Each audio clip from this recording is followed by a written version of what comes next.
My wife left for a month with the hot new neighbor. I filed for divorce, she tried to fix it, but I'm not a backup. I guess I'm writing this to get it out of my system. My name is Mike, I'm 31, and until lately, I felt I had my life under control. I've always been a simple guy, no big dreams, no crazy drama. I had a regular career as a software developer, a decent house in a quiet neighborhood, and, until recently, I believed I had a strong marriage with a woman I truly loved. Laura and I met almost 8 years ago. Looking back, it seems like a lifetime ago. I was 23, fresh out of college, working my first job, and frankly, naive about life. She was 22, working as an assistant at a marketing agency while trying to figure out her own career path. For the record, she never did and eventually became a stay-at-home wife. We met at a mutual friend's barbecue, one of those casual backyard gatherings when everyone is using cheap paper plates and someone is always burning the burgers. She approached me and made a snarky jest about how I appeared to be planning my escape. I can't recall my response, but she laughed, and we ended up talking for the rest of the evening. From then, everything went quickly. We started dating, and it felt like she gave some excitement to my otherwise mundane and routine life. Laura was adventurous and spontaneous, always planning last-minute road trips or bringing me to a new restaurant she had heard about. Meanwhile, I remained the grounded one. I'd be the one to figure out the budget, check the weather, and double-check the gas tank before we hit the road. It seems to work. We balance each other out. She brought excitement into my life, and I offered her the steadiness she stated she lacked in previous relationships. After 3 years of dating, we decided to get married. The wedding was intimate, with only relatives and close friends. We didn't come from wealthy households, so there was no grand ballroom or extravagant catering, but that didn't matter. After the wedding, we began to establish a life together. We purchased a little 2-bedroom house in a quiet suburb, not the fanciest location, but it had potential. For the most part, things seemed stable. When I got home from work, Laura was generally in the kitchen or on the couch, browsing through her phone. She would tell me stories from her day. She worked in marketing at the time, so there was always some drama with clients or coworkers, and I listened. This was our dynamic. She was the storyteller, and I was the listener. We did not have children, but it was a joint decision. Laura wasn't in a rush, and neither was I. We both preferred to wait until we were more financially stable and prepared for the next major step. We seemed to agree on the majority of issues. Looking back, I wonder if I became too comfortable. It's easy to get into a pattern, especially when life feels stable. I would get up, go to work, return home, and repeat. Of course, we had date nights, which usually consisted of supper at one of our favorite restaurants or a movie. But I believe I stopped noticing the small details, like how Laura seemed to thrive on attention. It wasn't too horrible, at least not at first. She's the type of person that can brighten a room, and people instinctively draw towards her. I guess I began to take her vitality and warmth for granted, expecting they were a continuous part of our lives together. At the moment, I wasn't concerned. I assumed we were solid. Sure, we had disagreements now and then, what marriage doesn't? Most of the time, it was about little matters, such as me forgetting to take out the garbage or her leaving her shoes scattered throughout the home. Nothing significant. But there's this issue about relationships. They can appear fine on the outside while cracks occur quietly underneath. If you don't pay attention, those cracks might expand and cause the entire foundation to crumble. I didn't see it coming, at least not then. I thought we were constructing something robust and long-lasting. But sometimes life has a way of proving you incorrect. Jake, a new character, entered our lives. Jake moved in next door when his former neighbors, an elderly couple, downsized and relocated to Florida. He was roughly 28 years old at the time, making him younger than the majority of the residents in the neighborhood. He was a personal trainer, fit, confident, and admittedly a little too attractive for his own good. He had the type of body that made people look twice, as if he had just stepped out of an action film. Jake was easy to notice from the moment he moved in. Not just because of his appearance, but because he was always outside doing something, washing his car, mowing the lawn, erecting a pull-up bar in his yard. There was always a reason for him to go shirtless. He quickly became the buzz of the neighborhood. Laura spotted him right away. How could she not? We first met Jake when he came over to introduce himself while we were in the yard one Saturday morning. He was pleasant, the type of person who could charm anyone. Laura started up a discussion with him almost immediately, asking where he was from, what he did for a living, and how he liked the neighborhood. I recall standing there, smiling and nodding, barely able to say anything while the two of them chatted like old friends. At the time, I didn't think much of it. Laura was outgoing, she spoke to everyone. She'd be just as chatty with the mailman or the guy at the hardware store. It never seemed to me that there was anything unusual about her interest in Jake. But, looking back, I can see the subtle alterations that occurred after that. It started with casual talks. Laura always found a cause to join Jake outside. At first, it was small tasks like getting the mail, watering the plants, and putting out the trash.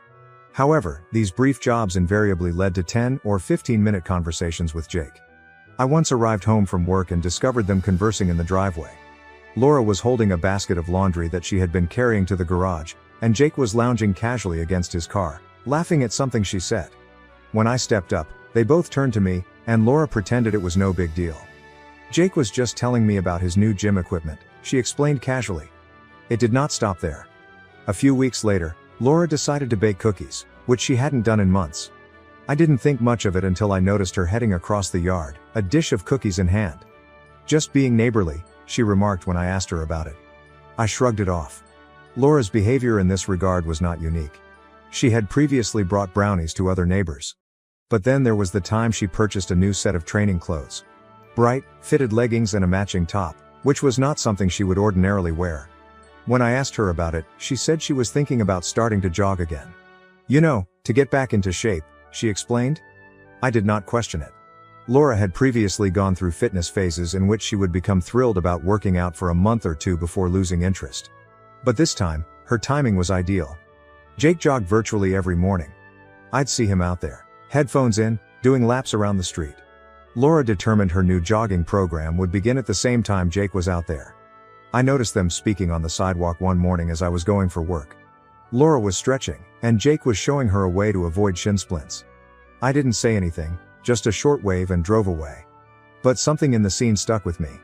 Around this time, I saw Laura's phone habits change as well. She'd always been on her phone, reading around social media and contacting her buddies. But now she appeared wary. When I stepped into the room, she would swiftly lock her screen or flip her phone over, as if she didn't want me to see anything. One night, I observed her scrolling through Instagram, and when I looked over, I saw Jake's name at the top. She hastily swiped past it, but I saw enough to know she was looking at his profile. When I asked her about it, she brushed it aside. "I was just checking out his fitness posts," she told me. "He has some good workout advice." I wanted to believe her, so I let it go. But the small things kept stacking up. Another day, I was working in the garage and heard laughter coming from the backyard. I stepped outside to see Laura and Jake standing near the fence, laughing about something. Laura was holding an iced tea, and Jake was waving animatedly while telling a story. Laura waved at me as if nothing unusual had occurred. "Jake was just telling me about this funny thing that happened at his gym," she explained later when I questioned about it. It was beginning to feel uncomfortable. I don't want to sound paranoid, but you can know when something is wrong. Laura's conversation about Jake had a new energy to it. She'd casually mention things he'd said or done, such as Jake's thinking about getting a dog, or Jake recommended this great protein shake. It wasn't what she was saying, but how she said it. Then there were the glances. You know what I mean. When we went outside and Jake was nearby, I noticed Laura take small glances in his direction. It was subtle, but once you notice it, you can't ignore it. At this moment I had yet to say anything. Part of me refused to think there was anything to worry about. Laura was someone I trusted. We had been together for years, and I thought we had a good relationship. But another part of me, the one that couldn't ignore the pattern, began to question. I chose to be quiet for now, but I began to pay closer attention. If something was happening, I had to witness it for myself. It was a Saturday morning, and I remember it vividly because it began off so typical. I got up early, as I always do, made myself a cup of coffee, and sat at the kitchen table, browsing through the news on my phone. Laura was still in bed, which was not surprising. She enjoyed her slow mornings, particularly on weekends. The house was silent, with only the humming of the coffee machine in the background, and for a brief minute, I felt peaceful. Funny how that works. You think everything is fine because you have no idea what's going to happen. Laura entered the kitchen around an hour later. She was in her pajamas, her hair all tangled from sleeping, holding her phone in one hand and massaging her eyes with the other. She sat across from me at the table, and I could tell something was up right away. She exuded nervous energy, drumming her fingers on the table and gazing at her phone as if she were avoiding eye contact. "Are you okay?" I inquired, setting down my phone. She nodded hastily before shaking her head. "Actually, no," she responded with a big sigh. "We need to talk." Anyone who has been in a relationship understands that those 4 words rarely mean anything good. My stomach nodded, but I tried to keep it cool. "All right," I murmured, reclining in my chair. "What's going on?" Laura paused, her gaze flitting around the room as if she was looking for the proper words. Finally, she looked at me and said, "I don't know how to say this, so I'm just going to say it. I think I have feelings for Jake." For a moment, I believed I had misheard her. "What?" I asked, leaning forward as if being closer would make the words more clear. She bit her lip, appearing really uncomfortable. "I didn't mean for it to happen," she said hurriedly, as if she wanted to avoid the response. "It just happened. I've been spending time with Jake, and I feel this connection, and now I'm confused." Confused. That word struck me more than anything else. She did not just express her guilt or admit that she had made a mistake. She expressed her confusion, as if she was trying to solve a puzzle. I stared at her, trying to understand what she was saying. My thoughts raced. Did she mention she wanted to leave? Is she asking for a divorce? Was she trying to confess and move on? I couldn't tell, and that made things worse. "So, what does this mean?" I inquired finally. "Are you saying you're done with us?" Laura shook her head rapidly. "No, not necessarily," she replied. I don't know what I want right now. I love you, Mike. I do, but I can't stop thinking about him, and I need to figure out what these feelings mean." I felt as if the floor had been torn out from beneath me. We'd been together for years, had established a life together, and now she said she wasn't sure she wanted to be with me anymore. It was surreal. I took a deep breath and tried to hold my voice steady. "So, what are you saying? You want to take a break?" She hesitated and then nodded. "Kind of," she responded. "I need time to figure things out. I was thinking maybe I could take a month to spend some time with Jake and see if there's something real there. If it doesn't work out, then we can focus on ourselves." I blinked, astounded by her audacity. "You're serious?" I asked, without even framing it as a question. Laura nodded, her gaze begging. "I know it sounds crazy, but I don't want to throw away what we have without being sure. I don't want to live with regrets, you know?" Regrets. The phrase lingered in my head like a splinter. She was talking about regrets as if she was the one putting everything on the line, as if my feelings were secondary to her life-changing decisions. I sat there, staring at her, a combination of rage and incredulity boiling beneath the surface. Part of me wanted to yell at her for being so selfish. But another part of me, perhaps the calmer, more calculated side, chose to remain silent and let her dig her own hole. "All right," I murmured, reclining back in my chair. Laura blinked, apparently taken off guard. "Wait, really?" "Sure," I replied, shrugging as if it were no great issue. "If you think that's what you need, go ahead." Her look flickered, as if she didn't know whether I was being real or mocking. "I just think it's the best way to figure out where my heart is," she admitted cautiously. "Sure," I replied. "Do what you need to do." Inside, I was already finished. When she mentioned she wanted to spend a month with another man, my brain flicked a switch. But I didn't want to show my cards yet. If she was willing to abandon our marriage for a dream with a neighbor, I was curious to see how far she would go. Laura let out a relieved sigh, as if she had just been given permission to accomplish something heroic. "Thank you," she replied, reaching across the table to touch my hand. "I know this is a lot to ask, but I really believe it's the right thing for us." I stood up and grabbed my coffee mug, pulling my hand away. "Sure," I repeated, my voice flat. "If that's what you need." She said nothing after that, simply sat there, most likely contemplating the fact that I wasn't arguing or fighting. But within, I was already planning. Laura spent the following few days packing a modest bag. She informed me she'd be staying with Jake, and she made it sound casual, as if it was simply a temporary arrangement. She didn't appear to realize that I wasn't asking inquiries or expressing any resistance. When Laura went, the house felt different. Not empty, but quieter, as if someone had turned down the volume on my life. I stood in the living room after she left, her duffel bag slung over her shoulder, and stared at the door. I expected to feel angry or heartbroken, but all I felt was a peculiar peace, as if the weight of pretending everything was fine had finally been lifted. I strolled into the kitchen, poured myself a drink of water, and stood there, trying to figure out what had just happened. My wife, whom I had been with for years and expected to spend my life with, had departed to figure things out with the guy next door. If it hadn't been my life, I would have assumed it was some insane TV drama. The first several days felt odd. I started noticing the little things she'd left behind. Her favorite cup on the kitchen counter, a pair of shoes near the entrance, and a blanket thrown over the back of the couch. I considered relocating them, but ultimately chose to leave them where they were, not because I missed her, but because I didn't want to waste energy. I poured myself into work, taking on extra assignments to fill my schedule.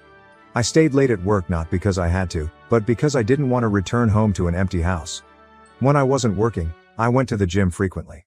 I had never been a regular gym goer before, but there was something fulfilling about pushing myself physically, as if I could sweat out all of my stress.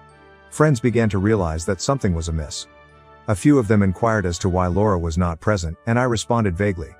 "She's staying with a friend for a while," I explained, attempting to sound casual. I wasn't ready to dive into the real tale yet. My father was the only one I spoke the truth to. I contacted him a few days after Laura left, and the first thing he asked was, "What's wrong?" He's always been able to read me, even over the phone. When I informed him what had happened, there was a prolonged delay on the other end of the call. Then he added, "Well, son, I hate to say it, but it sounds like you're better off without her." At first, I wasn't sure what to reply. I anticipated him to be more furious or ask more questions. But then he said something that remained with me. "If she doesn't know your worth, why should you wait around for her to figure it out?" He was correct. I'd spent so much time trying to understand Laura's decision and find out where I went wrong that I hadn't considered what I deserved. I wasn't just a backup plan in case her affair with Jake didn't work out. That night, I sat in the darkened living room, staring at the wedding photo on the mantle. We seemed so pleased in that image, so certain in our future. But now it simply felt like a reminder of all that had gone wrong. By the end of the week, I had made my decision. I was not going to sit around and wait for Laura to make her big decision. I was planning to make my own. The next day, I called a divorce attorney. Sitting in that lawyer's office felt weird. I detailed the scenario, attempting to maintain a steady voice, even though a part of me still couldn't believe it was true. The lawyer listened intently, nodding as I spoke, and when I finished, he replied, "You are well within your rights to file for divorce. This type of situation falls under irreconcilable differences." Hearing those words made things click in my head. Irreconcilable differences. This is what we would become. Laura and I weren't on the same page anymore, and perhaps we never had been. The lawyer guided me through the process, outlining what I needed to do and what I could expect. By the time I left his office, I had a strange sense of satisfaction, as if I had finally taken charge of my life. Back home, I began taking little efforts to prepare for the inevitable. I transferred some money to a second account in case things became ugly later. I walked through the house and began mentally partitioning what was mine and what was hers. I didn't touch her belongings yet. I figured I'd wait until things were official, but in my head, I was already planning how the house would look without her. The days stretched into weeks, and I grew accustomed to the stillness. It wasn't as horrible as I expected. In fact, it felt really tranquil. I didn't have to deal with Laura's continual chatter or the minor disagreements over trivial matters like whose turn it was to do the dishes. Meanwhile, I started hearing stuff through the grapevine. A neighbor reported seeing Laura and Jake at the park, looking cozy. Another person claimed to have seen them at a cafe downtown. I nodded and smiled, as if nothing bothered me, but inside I was filled with rage and pity. Anger because she had thrown away everything we owned for a fling with a boy who was unlikely to stick around. Pity, because I knew it wouldn't go well for her. Jake did not strike me as the sort to settle down, and Laura was about to find out the hard way. By the third week, I had stopped checking my phone for Laura's texts. I assumed if she wanted to communicate, she'd reach out, but I wasn't holding my breath. I was finished waiting for her. One night, while cleaning out the garage, I came upon a box of old photos from when Laura and I first met. For a brief period, I felt a stab of sadness as I remembered how happy we had been back then. But then I remembered all the subtle red signs I'd disregarded over the years, all the times I'd prioritized her demands over mine without even recognizing it. I closed and moved the box away. I didn't need those memories. Laura decided to make her spectacular reappearance almost exactly a month ago today. I had not heard anything from her during her brief trial with Jake. The few texts she sent were vague at best. "Hope you're doing okay," or "We'll chat when I get back." She didn't even try to keep me updated or pretend she was torn about her decision. It was as if she had already dismissed me as Plan B. By this point, I had ceased caring. I wasn't waiting by the door for her to come to her senses. I wasn't pacing the house, wondering what she and Jake were doing. I had filed for divorce, and my lawyer had already begun drafting the paperwork. As far as I was concerned, the marriage was ended. But I didn't tell her that just yet. When she went through the door, nothing seemed to have changed, at least for her. She had her bag draped over her shoulder, her hair nicely done, and a confident expression on her face, as if she'd just returned from a trip and was expecting me to roll out the red carpet. "Hey," she said, placing her luggage by the door. "I'm back." I was sitting on the couch, scrolling between channels and scarcely looking up. "Welcome back," I murmured, my tone remaining neutral. She paused, as if she was anticipating more of a response. When I didn't jump up or inquire how it went, she walked over and perched on the couch's arm. "We should talk," she stated quietly and carefully. I turned to face her and muted the TV. "All right," I replied, crossing my arms. "Talk." Laura smiled, the kind of smile she used when she was trying to make things better. "I've done a lot of thinking," she told me. "And I've realized some things. About myself. About us. About what I want." I simply nodded, waiting for her to continue. She took a big breath, as if she were ready to give an impassioned statement. "I care about you, Mike. I really do. And I think we can work through this. I think we can rebuild what we have." Rebuild. She stated it as if it were as simple as repairing a leaking faucet. I didn't say anything, simply looked at her, allowing her to fill the silence. She was perplexed by my silence, but she persisted. "Jake's a great guy," she remarked, and I had to bite my tongue to stop giggling at how casually she mentioned him. "But I realized he's not what I need. He's fun, sure, but he's immature. He doesn't have the stability that you have, and I think I was just caught up in the excitement of it all." There it was. Her big revelation. She tried out the shiny new toy and decided she liked the old one more. "Uh-huh," I replied, my voice cool. Laura blinked, as if she expected a more intense reply. "I know I've hurt you," she murmured, reaching out and touching my arm. "But I really believe we can get past this. We've been through so much together, Mike. We have history. That's not something you just throw away." I let her continue.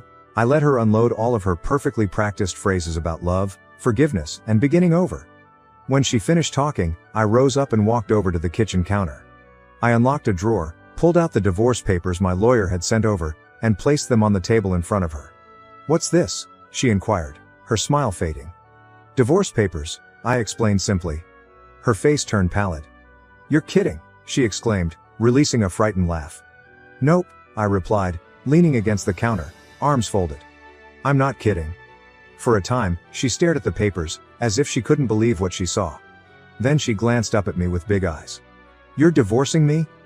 "Yeah," I said, my voice steady. "I'm not interested in being your second choice, Laura." Her face went from shock to angry in an instant. "Second choice?" she demanded. "That's not what this is." I was confused, Mike. I needed time to figure things out. "And in the process, you decided to test the waters with another man," I added calmly. "You left. You walked out on our marriage. And now you're back because it didn't work out with him. Do you honestly think I'm just going to take you back like nothing happened?" Laura opened her mouth to argue before closing it again, her face growing red. "It's not like that," she responded, her voice quivering. "I was trying to do the right thing. I didn't want to stay and resent you. I thought—" She trailed off, her gaze darting across the room. "You thought you could have it both ways," I said for her. She stood up and crossed her arms. "You're making a mistake, Mike. We can fix this." "I know we can." "No," I replied firmly. "We can't. You made your choice, and now I'm making mine." She appeared to be about to cry, but I didn't let that affect me. I had already made up my mind. The remainder of the conversation was a haze. She tried to argue and guilt me into altering my mind. She discussed our history, our home, and even the possibility of starting a family someday. But nothing worked. Finally, she stormed out of the house. I stood there for a time, staring at the empty area where she had been, without feeling anything. No sadness, no regret, no second thoughts, only relief. Later that night, I called my lawyer to inform him that Laura had seen the paperwork. He said, "How'd she take it?"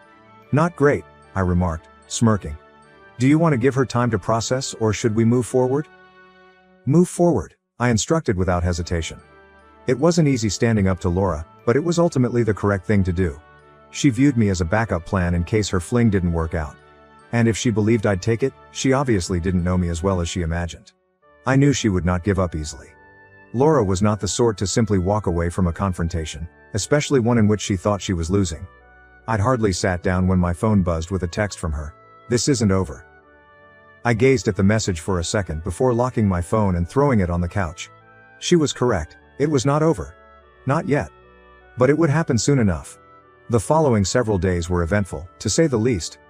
Laura arrived unannounced the next evening, beating on the door as if she were attempting to break it down. "Mike, open the door," she exclaimed.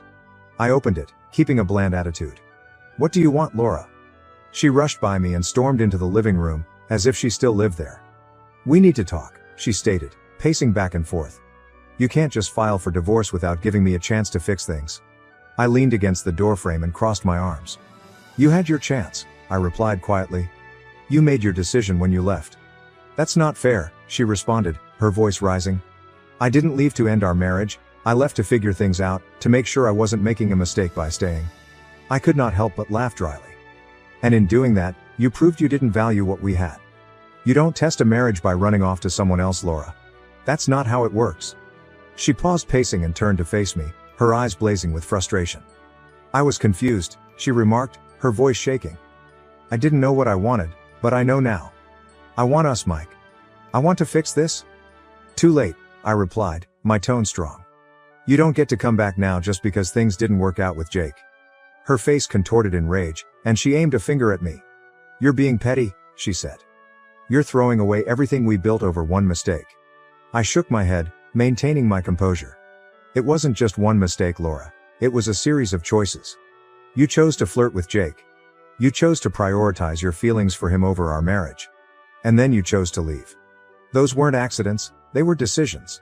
She opened her lips to argue, but then stopped, her shoulders sagging. For the first time, she appeared defeated. "What am I supposed to do now?" she inquired quietly. I sighed, feeling pity for her, despite everything she had done. "That's not my problem anymore," I explained. "You made your choices. Now you have to live with them." She waited for another minute, looking as if she wanted to say anything else, but then she walked out without saying anything. Following that, the divorce proceedings went fast. Laura attempted to drag things out at first, perhaps expecting I would change my mind. She even tried to play the victim in front of our mutual acquaintances, accusing me of being cold and cruel. My father, on the other hand, was completely on my side. When I told him about the scenario, he let out a low whistle.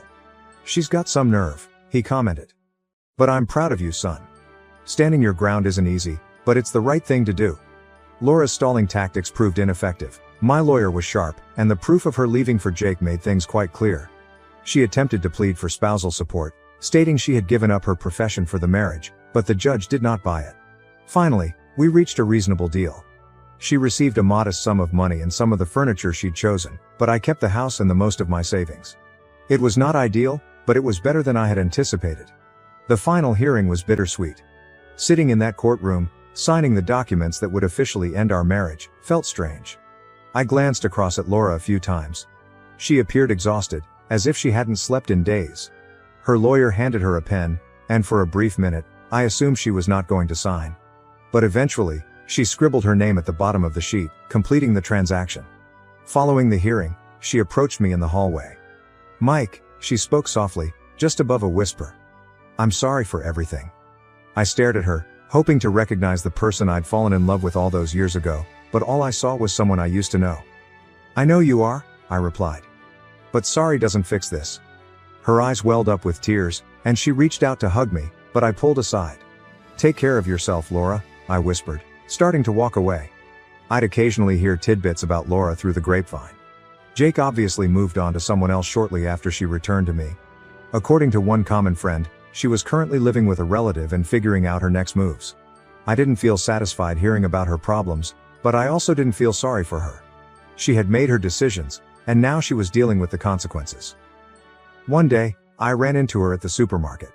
We locked eyes briefly, and I could see remorse written all over her face. She gave me a little hesitant wave, but I simply nodded and moved past. There was nothing more to say.